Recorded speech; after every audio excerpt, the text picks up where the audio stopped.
Bismillahirrahmanirrahim. Assalamualaikum warahmatullahi wabarakatuh. Alhamdulillahi rabbil alamin. Wabihi nasta'inu ala umuri dunya waddin. Wa sallallahu ala nabiyyina wa sayyidina Muhammadin wa ala alihi wa sahbihi ajma'in. Amma ba'd. Kita panjatkan puja dan puji syukur kehadirat Allah Subhanahu wa taala. Pada kesempatan malam yang berbahagia kali ini, tanggal 27 Rajab 1445 Hijriah, atau yang bertepatan dengan tanggal 7 Februari 2024, kita kembali diberi kekuatan, kesehatan, hidayah, serta taufik dari Allah Jalla wa'ala. Sehingga kita bisa kembali menghadiri pengajian rutin tafsir Al-Quran di Masjid Agung Darussalam Purbalingga. Kita berharap semoga Allah Subhanahu wa ta'ala berkenan untuk melimpahkan kepada kita semuanya ilmu yang bermanfaat, sehingga bisa kita amalkan sebagai bekal untuk menghadap kepada Allah Jalla wa'ala. Allahumma amin. Salam dan salam semoga senantiasa tercurahkan kepada junjungan kita Nabi Agung Muhammad sallallahu alaihi wasallam, kepada keluarganya, sahabatnya, dan umatnya yang setia mengikuti tuntunannya hingga di akhir nanti. Para hadirin dan hadirat sekalian, seperti biasanya sebelum kita mengawali pengajian malam hari ini, kita akan membaca sebagian dari surat yang mulia, surat Al-Mutaffifin. Semoga Allah Subhanahu wa ta'ala memberkahi majlis kita. أعوذ بالله من الشيطان الرجيم.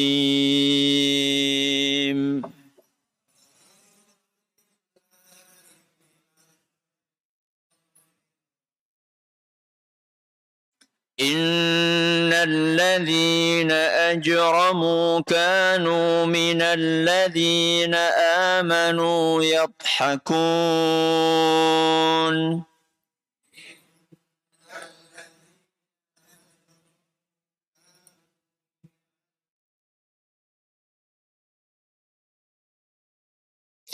وإذا مروا بهم يتغامزون.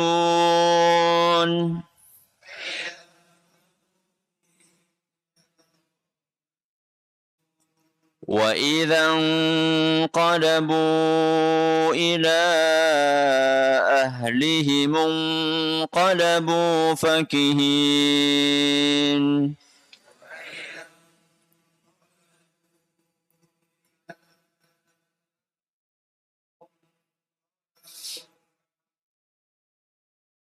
وإذا رأوهم قالوا إن هؤلاء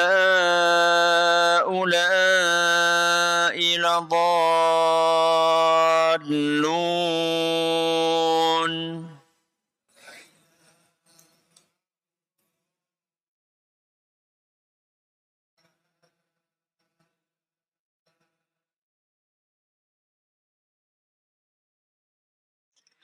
وما أرسلوا عليهم حافظين.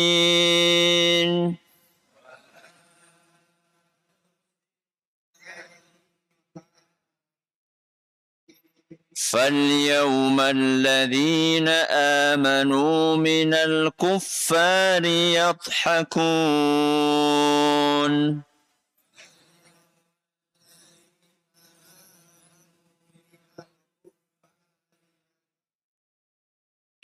على الأرائك ينظرون.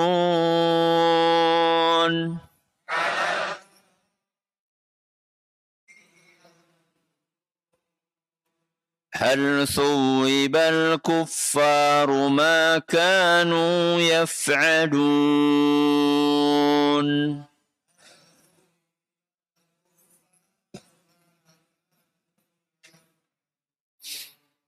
Para hadirin dan hadirat sekalian dan juga segenap pendengar serta pemirsa rahimani wa rahimakumullah. Ayat yang terakhir kita kaji adalah ayat ke-32. Apa bunyinya? Wa idza ra'awhum qalu inna haula'i ladhallun. Apabila orang-orang kafir itu melihat kaum mukminin, maka mereka akan berkomentar, sungguh kaum mukminin itu adalah orang-orang yang sesat.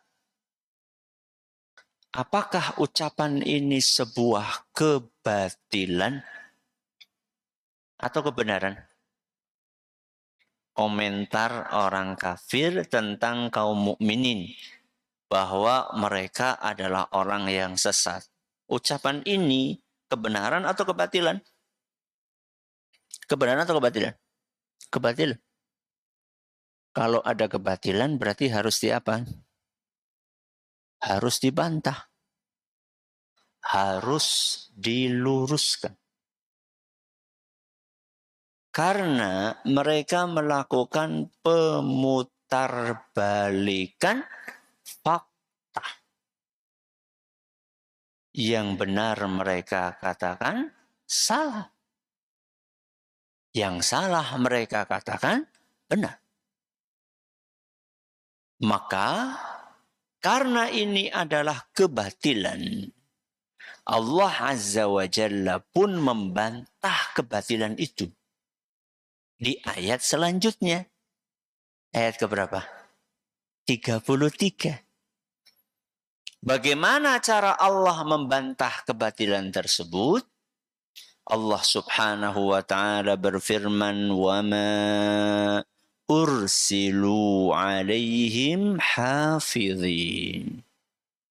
Orang-orang kafir itu tidak pernah diutus oleh Allah Azza wa Jalla untuk menjadi pengawas kaum mukminin.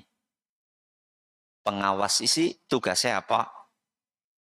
Ngawasi terus wetok. Ini pengawas guru SD. Tugasnya apa? Tugasnya adalah mengawasi kemudian memberikan apa? Koreksi, penilaian, catatan. Gitu kan tugasnya pengawas kan? Apa kurang ngawasi dok? Deleng gue dok. Kan enggak. Sambil apa? Nyatet. Ya telat sapa. Ya, sing gasik. Sapa sing rajin. Sapa sing keset. Sapa yang rajin siapa.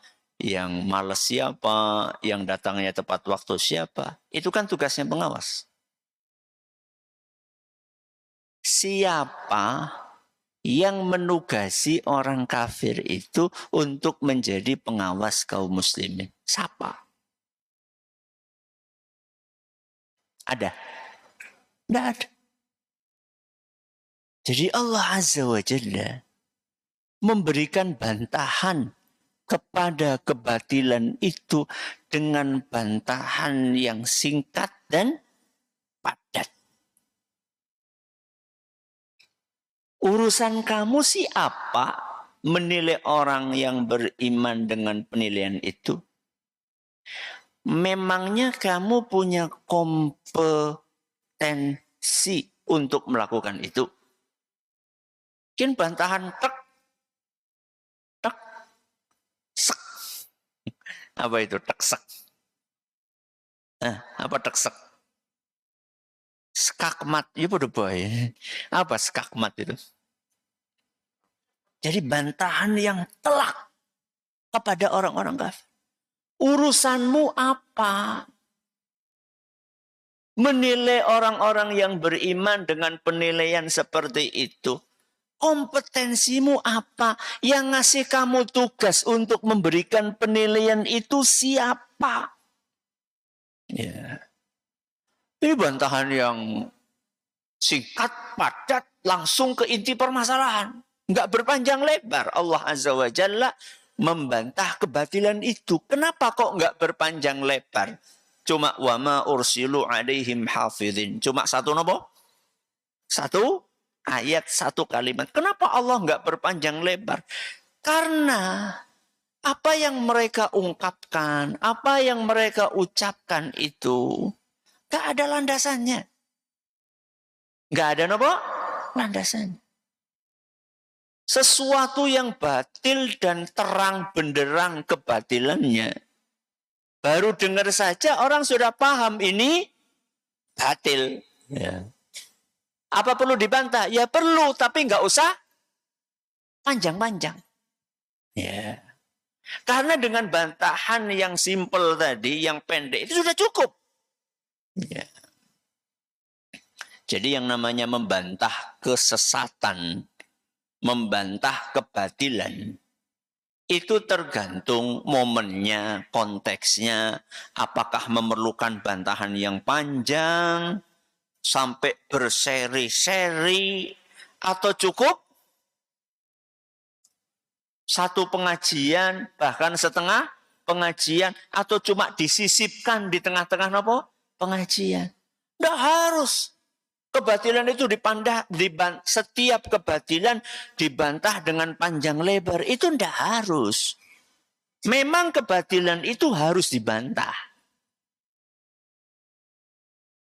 Walaupun begitu jelas kebatilannya. Karena kebatilan yang diulang, lama-lama akan dianggap sebagai sebuah kebenaran. Ketika semua orang diam, maka harus ada yang berbicara. Harus ada yang berani untuk membantah kebatilan tersebut. Karena kedustaan, kebatilan, kesesatan yang selalu terus-menerus dijajakan. Tanpa ada yang berani untuk membantahnya, suatu saat akan dianggap sebagai sebuah kebenaran. Karena ahlul haq diam. Maka harus nopo? Harus nopo? Bicara. Tuman bicara juga melihat nopo? Situasi dan kondisi. Kalau memang syubhatnya itu kuat, maka perlu bantahan dengan bantahan yang kuat pula. Kalau memerlukan sekian seri, ya tidak masalah. Memerlukan sekian seri. Kalau memang memerlukan ditulis buku berjilid-jilid, ya tidak apa-apa ditulis buku berjilid-jilid. Dan banyak ulama kita yang menulis bantahan terhadap kesesatan itu sampai nopo?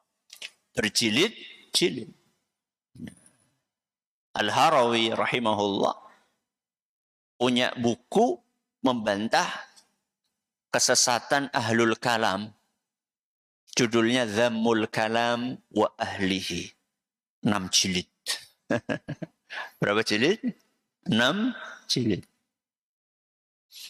Syekhul Islam, ya, Ibnu Taimiyah rahimahullahu ta'ala punya buku membantah syubhat-syubhat orang-orang yang mendewakan akalnya. Ya. Saat itu yang mengusung pemikiran itu adalah orang-orang Jahmiyah. Sekte Jahmiyah. Beliau nulis buku juga, kalau nggak salah 10 jilid. Tapi kadang-kadang ada sebuah syubhat yang cukup dibantah dengan bantahan yang simpel. Contohnya apa yang ada di dalam ayat ini. Jadi menyesuaikan apa? Apa tadi? Situasi dan kondisi. Baik. Orang-orang kafir tadi dibantah dengan ayat itu. Ayat tersebut di waktu yang sama berisi hiburan. Kalau tadi adalah ban, bantahan, di waktu yang sama ayat tersebut juga merupakan hiburan. Kalau tadi kita katakan ayat tadi bantahan buat orang-orang kafir, maka ayat itu juga hiburan buat siapa? Buat orang-orang yang beriman. Buat siapa? Orang-orang yang beriman. Seakan-akan begitu diturunkan ayat tersebut, orang-orang yang beriman diminta untuk tidak berkecil hati. Gak usah minder. Ketika dikatakan apa? Sesat. Kenapa jangan minder? Lawong yang ngomong itu nggak perlu untuk direken. Apa direken? Hah?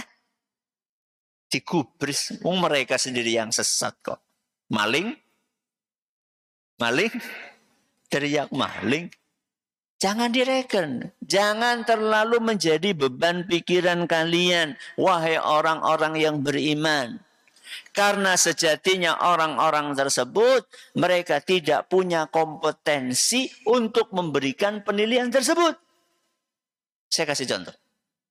Misal. Ada di antara jenengan yang badannya kekar, tegap, kuat.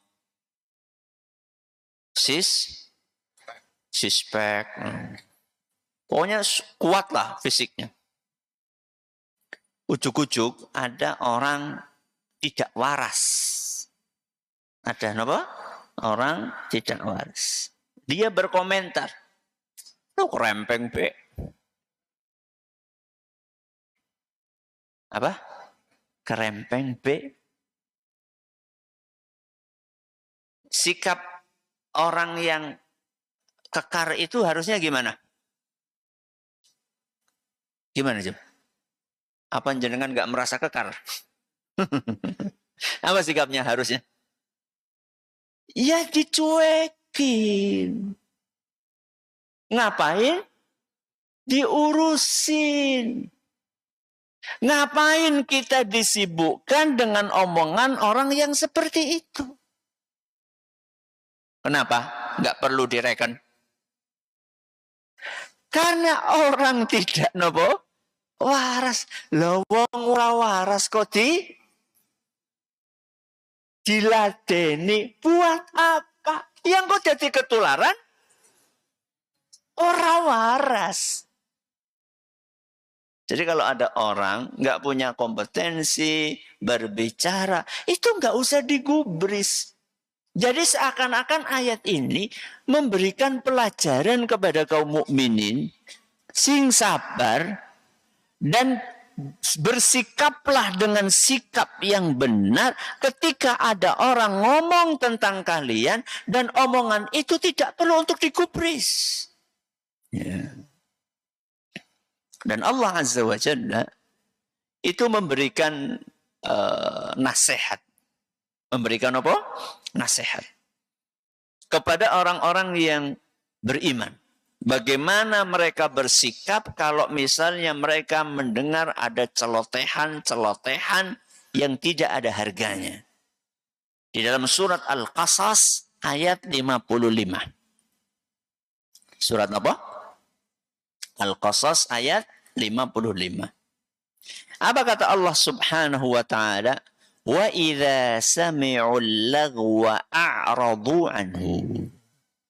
Orang-orang yang beriman itu kalau mereka mendengar ada ucapan-ucapan yang tidak bermutu, mungkin ada orang yang merendahkan, ada yang menghina, ada yang mencaci, a'radu anhu, tidak peduli.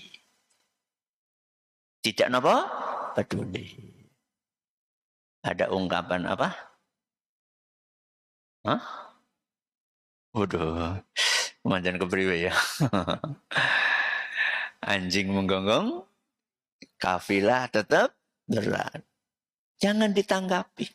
Enggak usah digubris. A'radu anhu. Qalu Orang yang beriman akan berkata, lana a'maluna walakum a'malukum. Urusan sendiri-sendiri. Jadi jangan sampai orang yang beriman itu merendahkan martabatnya, merendahkan harga dirinya untuk melayani orang-orang yang tidak layak untuk dilayani. Jangan. Misal ya, contoh aja. Jenengan lagi naik motor. Lagi apa? Naik motor. Tahu-tahu ada motor lain yang nyalip jenengan sambil apa? Geber. Ya, ngong. Pinggirin jenengan. Terus sambil apa? Nuding-nuding. Kemudian mengucapkan kata-kata kasar. Jenengan nggak tahu dia siapa, masalahnya apa. Ujuk-ujuk seperti itu. Pertanyaannya, apa responnya jenengan? Temenan loh. Apa responnya jenengan? Hah? Saya nanya orang yang sudah ngaji ya. Responnya wong sing wis ngaji kayak ngapain jajal? Hah? Gimana responnya? Sabar? Masya Allah. Harusnya seperti. Jadi umpatan-umpatan yang dia ucapkan itu kan ibarat sampah. Nggih. Napa? Sampah. Kenapa kita jadikan pikiran, hati, telinga kita sebagai tempat napa? Sampah yang memuat, yang menampung sampah itu. Buat apa? Lawang ada orang buang sampah. Kok kita napa? Nampung sampah itu singgung apa? Buat apa? Berarti sikap kita gimana? Jangan pedulikan. Jangan apa? Pedulikan. Qalu lana a'maluna walakum a'malukum salamun alaikum. Diajari untuk membalas dengan balasan yang santun. Salamun alaikum. Apa itu? Assalamualaikum. Kan jangan Masya Allah ya. Kalau jenengan praktekkan ada orang memaki-maki, ya nuding-nuding, terus jenengan ucapkan apa? Assalamualaikum. Assalamualaikum karo mesem. Assalamualaikum. Ora kaya kowe ya pada bae. Ya. Assalamualaikum. Terus apa? La nabtaghil jahilin.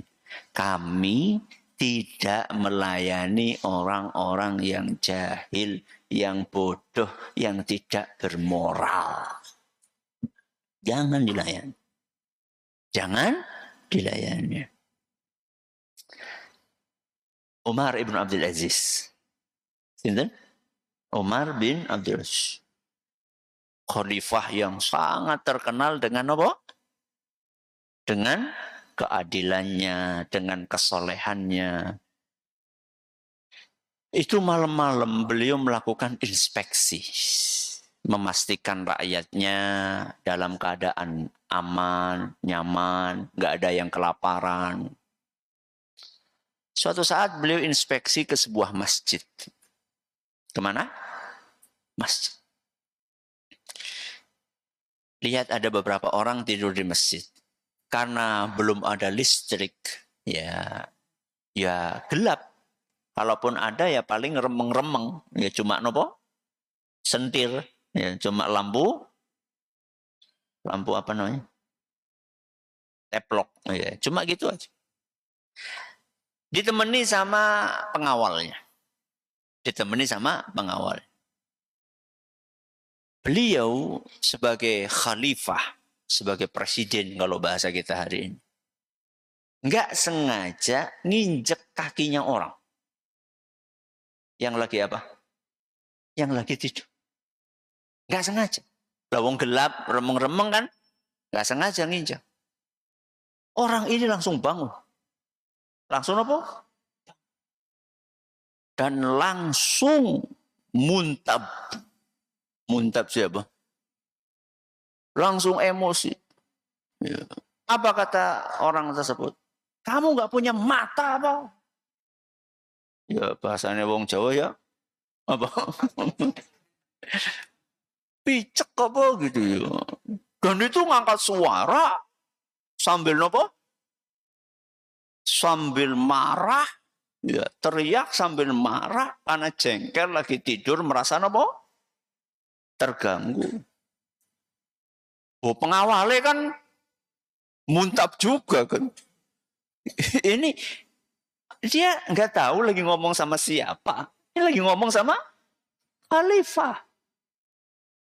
Lagi ngomong sama presiden. Kok bahasanya kasar seperti itu? Langsung didem-demi. Langsung didem-demi, diinginkan, ditenangkan sama siapa? Umar bin Abdul Aziz. Terus nggak perlu respon berlebihan. Dia kan cuma nanya, kamu punya mata atau tidak? Ya tinggal dijawab. Apa jawabnya? Punya. Selesai masalah. Kan dia cuma bertanya, kamu punya mata atau tidak? Pertanyaan itu membutuhkan jawaban. Jawabannya apa? Punya. Karena memang punya. Kecuali kalau kita nggak punya mata, ditanya sama orang, punya mata atau tidak? Jawab saja, tidak. Kan dia sudah bertanya. Dan saya sudah menjawab, selesai masalah. Minta maaf, lewat sudah. Begini seharusnya kita bersikap. Jadi jangan di pasar gitu, nggak sengaja nyenggol orang gitu ya. Kemudian orang itu langsung marah. Dua mata apa sih? Dua mas. Ya, assalamualaikum. Jadi jangan merendahkan martabat kita dengan melayani orang-orang yang tidak layak untuk dilayani. Ya, berarti ayat ini bantahan buat orang kafir sekaligus napa wau? Hiburan buat orang yang beriman. Ayat ini juga memberikan pelajaran kepada kita bahwa masing-masing dari kita itu punya tugas. Punya apa? Tugas. Dan hendaklah kita ini fokus dengan menjalankan tugas tersebut. Jangan melewati kewenangan yang sudah dibebankan dan diberikan kepada kita. Orang kafir itu tugasnya apa toh? Orang kafir tugasnya apa? Orang kafir tugasnya apa? Ya beriman. Orang kafir itu tugasnya adalah masuk apa? Islam. Belajar masuk Islam, konsisten mengamalkannya. Itu tugasmu. Maka nggak usah melakukan sesuatu yang bukan tugasmu. Apa? Apa tadi? Qalu inna haula'i radallun. Gak usah melakukan sesuatu yang bukan tugasmu, memberikan penilaian kepada orang lain bahwa orang lain itu sesat, lawong kamu sendiri sesat. Jadi ayat ini itu memberikan pelajaran kepada kita bahwa masing-masing kita itu punya tugas sendiri-sendiri. Maka fokuslah dengan tugas tersebut. Ustadz, tugas kita apa Ustadz? Baca surat Al-Asr. Wal asri. Innal insana lafi khusrin. Terus. Illalladzina amanu wa amilus solihat. Tugas kita itu adalah beriman dan beramal soleh. Itu tugas kita. Maka masing-masing dari kita saat hidup di dunia ini, target yang ada di hadapan kita adalah bagaimana saya merealisasikan tugas tersebut, menjalankan keimanan dan beramal saleh. Maka orang yang benar, orang yang baik adalah orang yang fokus nomor satu memperbaiki diri. Coba ayat yang sering kita baca.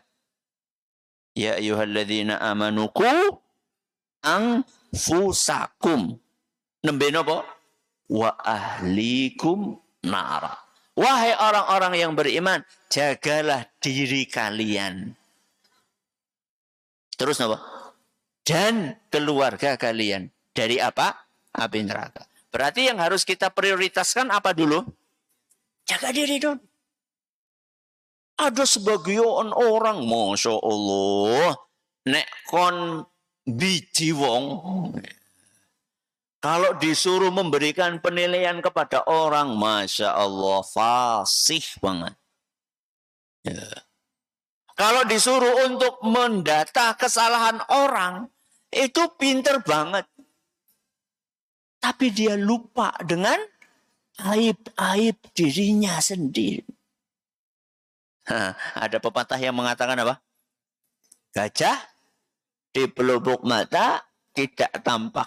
Nopo? Kuman. Semut.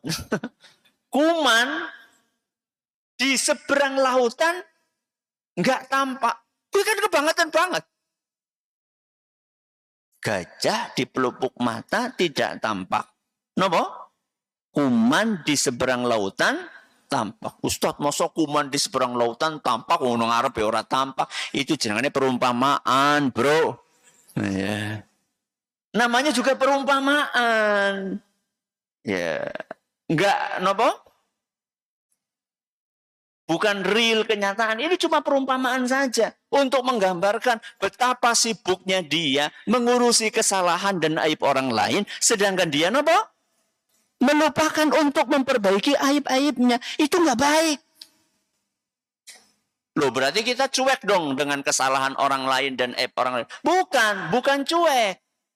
Tapi prioritas nomor satu perbaikan diri. Baru kemudian orang lain.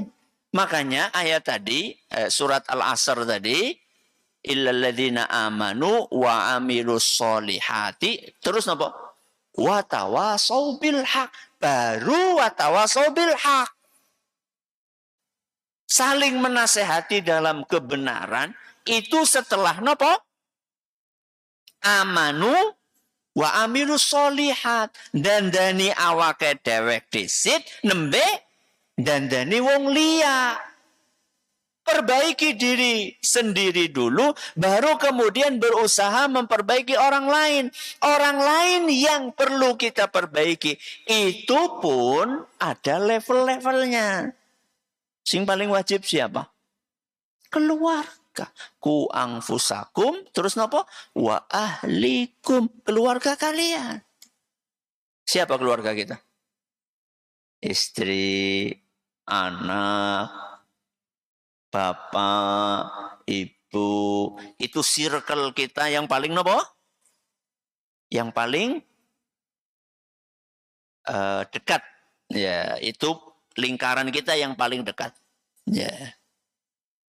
Pasangan kita, kalau jenengan berarti istri jenengan, kalau ibu-ibu berarti suaminya, terus siapa tadi? Anak-anaknya, terus bapak dan ibu. Nah, kalau sudah kayak gini, baru kemudian melebar kepada siapa? Paman, bibi, Pak D, Bude, Pak Le, Bule. Baik itu dari jalur siapa? Ayah maupun dari jalur ibu. Ya. Kemudian ponaan-ponaan, ipar. Baru kemudian mikirin tetangga, se-RT, terus se-RW, terus se-desa, terus se-kecamatan, terus se-kabupaten.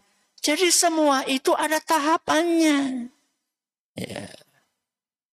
Jadi Masya Allah, bangunin teman teman dalam tanda kutip. Ya. Ukhti sudah tahajud belum? Ya, Masya Allah. Ben kelihatan Islami ya. Ukhti sudah tahajud belum? Ya. Siapa itu Ustaz? Yo teman SMA. SMA. Lawang adine nang pinggire urung tangi adine. Adimu itu loh, di sampingmu belum dibangunin, sudah bangunin siapa? Ya, teman istimewa. Ya.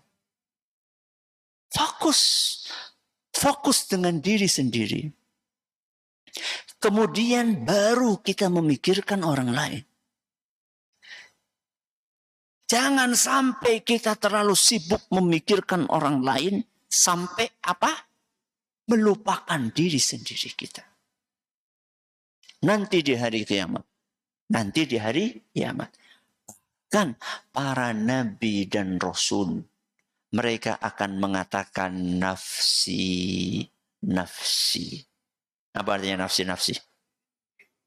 Awake dewek. Apa awake dewek? Diri kita memikirkan nasib kita sendiri-sendiri. Itu diucapkan oleh mereka ketika para manusia datang kepada para nabi tersebut dalam rangka supaya para nabi itu memohon kepada siapa? Allah agar disegerakan proses hisab. Masing-masing nabi mengatakan nafsi. Maka kita harus pikirkan nomor satu diri kita. Ya. Setelah kita pikirkan diri kita, jangan cuek. Jangan apa? Cuek. Cuma memikirkan keselamatan diri kita. Setelah kita pikirkan diri kita, kita berusaha beriman, beramal saleh. Setelah itu kita berusaha untuk peduli dengan orang lain. Dan orang lain itu yang paling diprioritaskan adalah keluarga kita. Kita sudah sholat nih. Alhamdulillah. Kita sudah baca Quran nih. Kita sudah ngaji nih. Maka setelah itu tahap berikutnya apa? Ngajak. Siapa yang diajak? Bapak kita yang belum sholat. Ibu kita yang belum sholat. Anak kita yang belum sholat. Pasangan kita yang belum sholat. Itu baru sesuai dengan surat wal asri. Surat apa? Wal asri. Makanya apa kata Imam Asy-Syafi'i rahimahullahu ta'ala? Lau ma anzalallahu illa hadhihi surah lakafathu. Seandainya Allah Azza wa Jalla tidak menurunkan dari Al-Quran ini. Pinten juz? 30 juz. Berapa surah? 114 surah. Seandainya dari Al-Quran ini tidak diturunkan kecuali satu surat saja. Surat apa? Wal asri. Sudah cukup. Sudah apa? Cukup. Berarti surat wal asri ini ku sip nggih? Sip. Mulanya kan jadi favorit.